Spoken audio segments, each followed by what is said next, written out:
Hey, what's up guys, and welcome to the video. Today's vehicle is a 2013 Ford Edge. Safe to say it hasn't been cleaned in a long time as it's really dirty, so let's have a look around. Alright, so from the dirty tires and wheels to the absolutely filthy back end, this Edge has clearly seen its fair share of mucky winter roads, and there's also a pile of salt covering the entire vehicle from front to back. And I'm moving inside and it only gets worse as the carpets and floor mats are incredibly dirty. The leather seats are either covered in mud or some sort of gross sticky grime, and there's more dirt and debris in here than I think I've ever seen in any vehicle that I've ever detailed.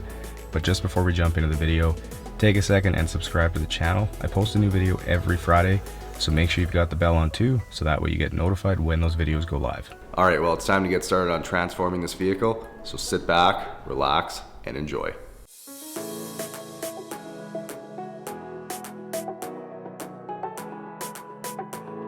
So I'm not sure if you could tell or not, but it was brutally cold outside while I was getting those opening shots. So I'm very, very glad that I've got my electric pressure washer for a day like this, because I don't need to have the garage doors cracked for ventilation, nor does it make a whole lot of noise. And as you can see, it has no trouble with any of the dirt on this vehicle.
Now as I spray off the back end here, you can see just how much water vapor there was, and that's because it was super cold out. It was minus 30 Celsius that day, with the wind chill actually making it feel more like minus 40, and I'm not sure if you can see, but the water was freezing on the back end here almost instantly.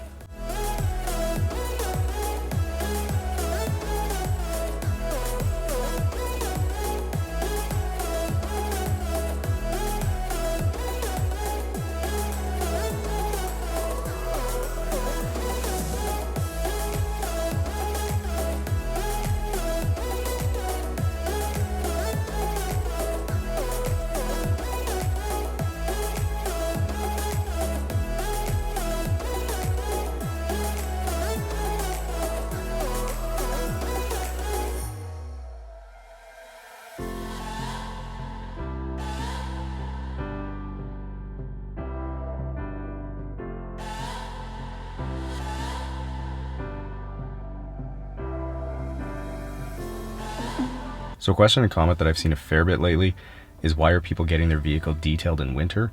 I guess some people are assuming it's going to be dirty again before it gets to the end of my street, which honestly couldn't be further from the truth. A lot of the times, even though vehicles have gotten dirty from wet roads, the roads do eventually dry up, or if it's really cold out like it is a fair bit over winter here, the roads will be dry or covered in snow and ice, so vehicles can actually stay clean for quite a while. Not to mention, getting the road salt off the vehicle is really important. But also I'm detailing the interior of these vehicles as well, and as you've seen, a lot of them desperately need it. At the end of the day though, vehicles are always going to get dirty, whether it's from wet and mucky roads in the winter or wet roads in the summer, and worrying that it's going to get dirty again is really not a good reason to not get a vehicle detailed.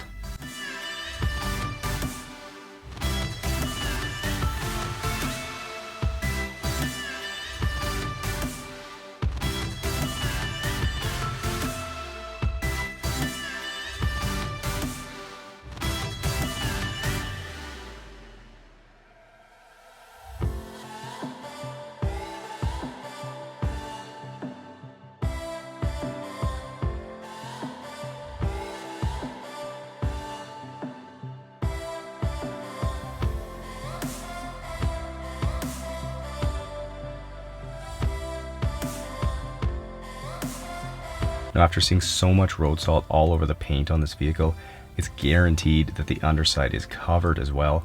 So getting it sprayed off is really important and should ideally be done as often as possible throughout the winter so you can keep the rust away as long as possible.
Alright, so with the vehicle dry, I'll turn my attention to the interior now, and getting the customer's personal items and any garbage out is the first step, and since vacuuming is next, I'll always make sure to move the seats and get a good look underneath them so I can find any garbage or other loose items that might be hiding before my vacuum finds them.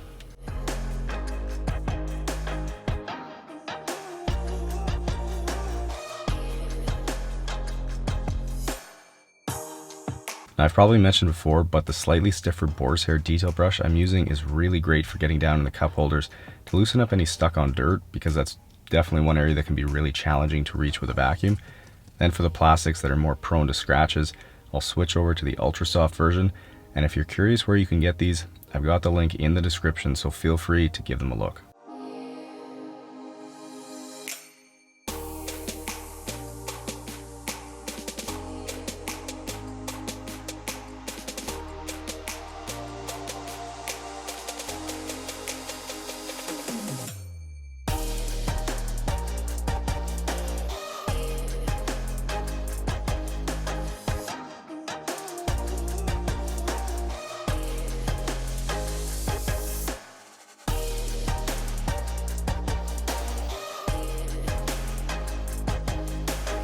Moving down to the floors, and I know I've been asked quite a few times why I always use my crevice attachment on my vacuum and not something bigger. And honestly, the reason is because I get a little more suction using it since it has a smaller opening, but also because it would absolutely drive me crazy if I had to constantly switch between attachments. And I'm fairly certain I would always be leaving the other one somewhere just out of reach, so I prefer to use this one as it can be used anywhere in the interior, and overall I feel like it saves me time.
Here's the massive pile of dirt and debris that the vacuum sucked out of this vehicle. Even a couple of French fries too.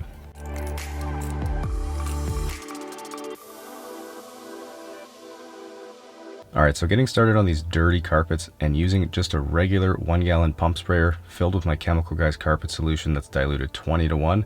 I'll spray on a fairly liberal amount and then agitate with the drill brush to get all that dirt loosened and lifted up out of the fibers. And for anyone who's curious, the drill that I'm using here is an 18-volt Master Force drill. I got this probably about 10 years ago from Menards down in North Dakota on a Black Friday sale.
Now, after making several passes on this section, I could still see a fair amount of dirty water coming through, so I'm going to hit it with some more solution and repeat the entire process, making sure to extract from both directions.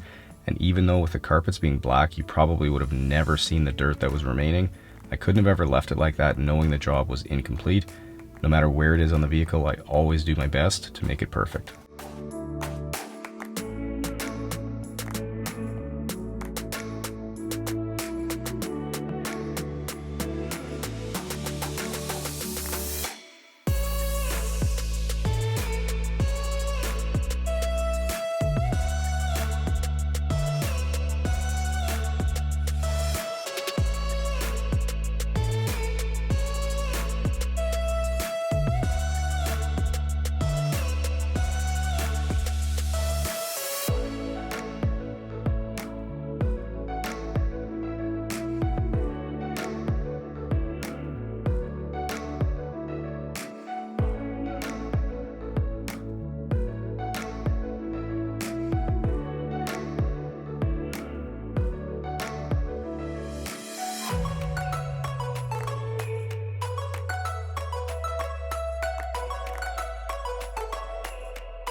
Now on the passenger footwell here, I figured I would get close on the dirtiest section here, and despite this being an area of the vehicle that people would rarely ever look at, I'm making sure to go right up to the very edge of the carpet, and that's because my entire philosophy when I'm detailing is that if I can see it, so can my customers, so anything that I can lay my eyes on in the vehicle has to be perfectly clean before I'll call the detail done.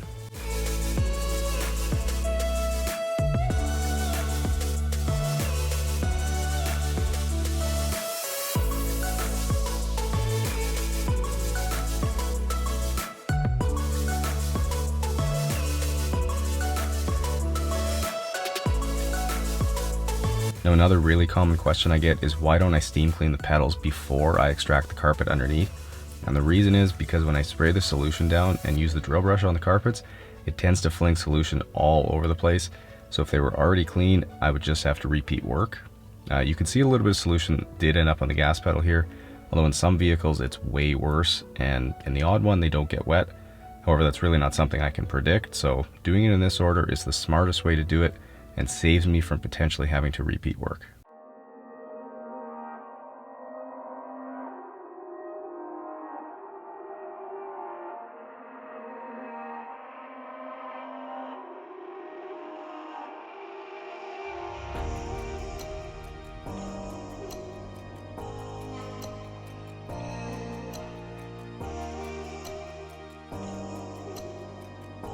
Here's the bucket full of dirty water that Bissell pulled from these carpets, and after sitting for a little bit, there's a nice layer of sludge at the bottom.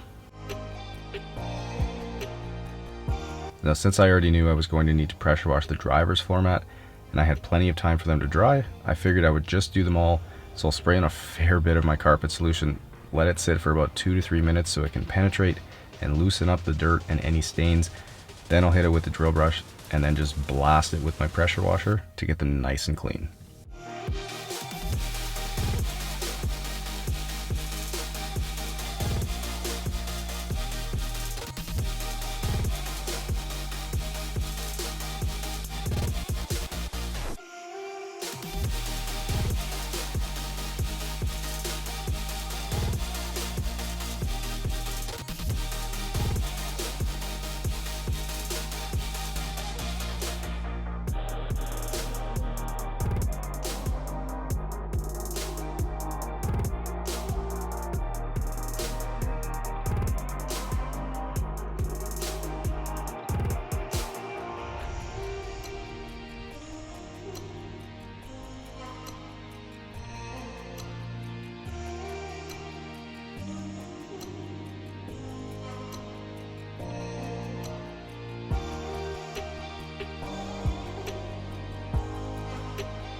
Turning to all the super dirty interior trim, and the Meguiar's D101 all-purpose cleaner that I use is a product I would highly recommend for anyone who enjoys detailing their own vehicle, because it works really, really well, but also because it comes in a concentrate, so it will last a really long time. If you're curious, I have the link in the description along with almost every other product and tool that I use. It is very reasonably priced. I'd estimate I can probably get about 50 to 70 vehicles out of a jug, so that is incredible value.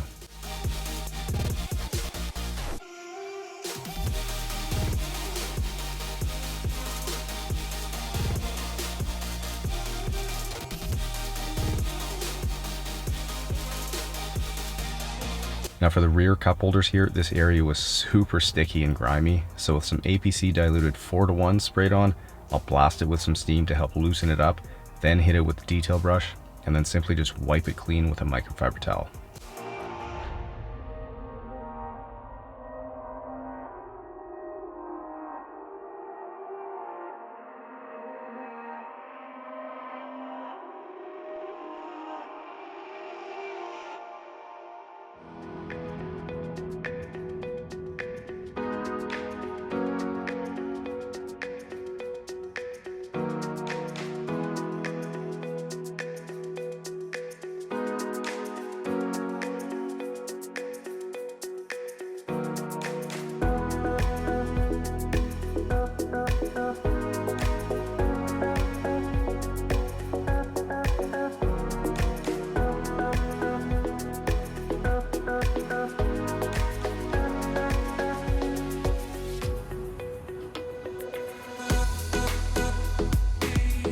Moving to the leather, where there's all kinds of dirt and grime, using a quality cleaner like my Meguiar's D181 is going to allow me to thoroughly clean these seats, but most important, it's formulated specifically for leather, so it's safe to use, and it also has more cleaning ability than APC does.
Now this isn't a step I always film, but figured I'd include it and go over the process again. So using some quick detailer as lubricant, I'm rubbing some detailing clay over all the painted surfaces on the vehicle in order to remove any surface bonded contaminants like tree sap, tar, road grime, or iron deposits. And as you can see, it all gets trapped in the clay, so then I'll knead the piece to a clean section and work my way around the entire vehicle. Generally speaking, you'll be able to get quite a few vehicles out of one clay bar, but of course that depends on how dirty the paint is on those vehicles. And then once the clay is too dirty to find a clean section, then it's time to toss it and get a new one.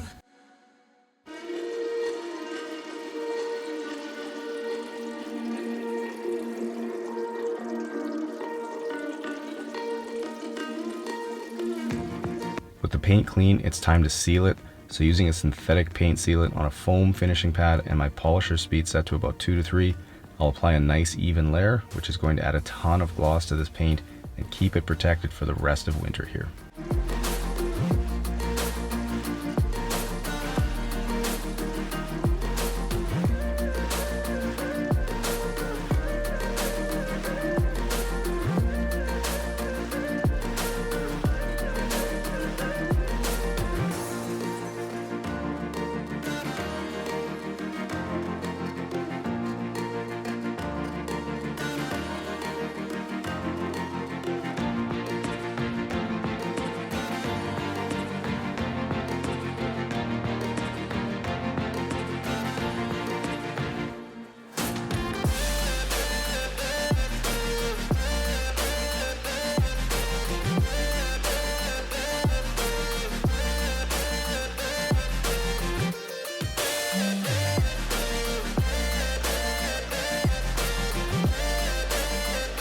Moving to the glass, and one thing that's super easy to overlook is the top edge of the glass on the doors, but guaranteed your customer will see it when they grab their coffee the next morning, so always make sure to roll them down a bit to clean it. And then I've seen several people ask how to clean the inside of the windshield, and I really don't do anything different, but what the secret is here is to be using a waffle weave towel, as it won't leave any streaks.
Hey, how's it going?